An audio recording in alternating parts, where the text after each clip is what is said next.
Ah, so here is my queen of her own heart.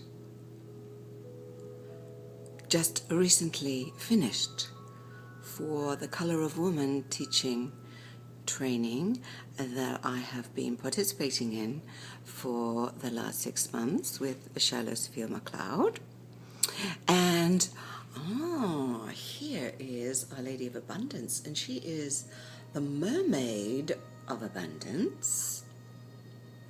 And then we move to, as you see, it's a beautiful light space for painting here, which I'm extremely grateful for. This is Eagle Woman, and she sees as above, so below. Oh, and here we have Lilith, who I painted last year, and she's emerging out of the Tree of Life. And this was a tree actually in our own garden.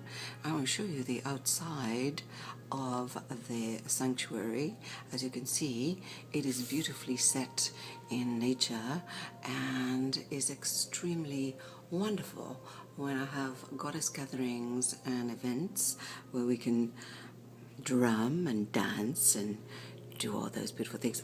Here's Caridad, and she is Our Lady of Charity and Milagros, or miracles.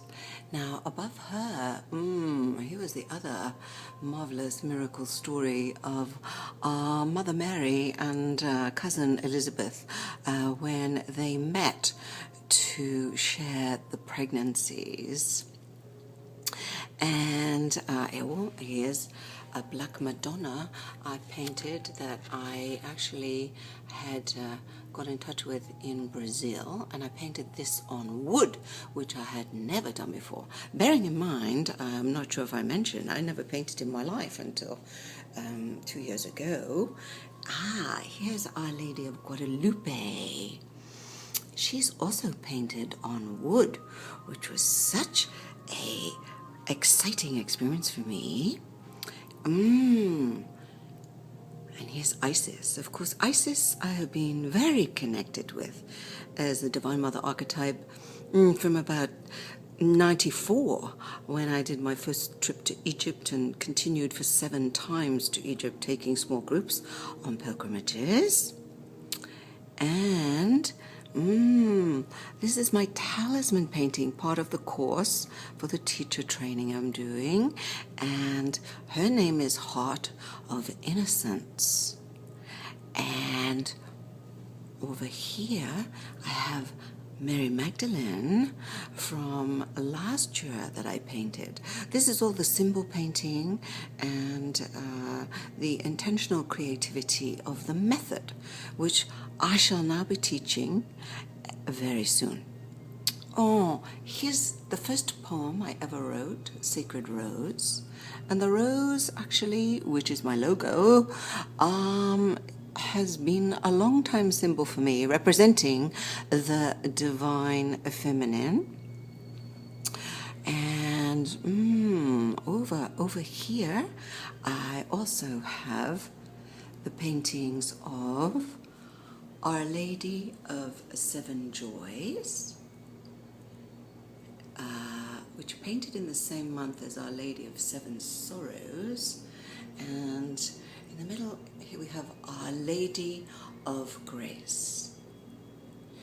Each one of these images I have so profoundly enjoyed and developed in my own healing and transformation, as they have spoken to me through these paintings. And this is what I look forward to teaching others. These are many of the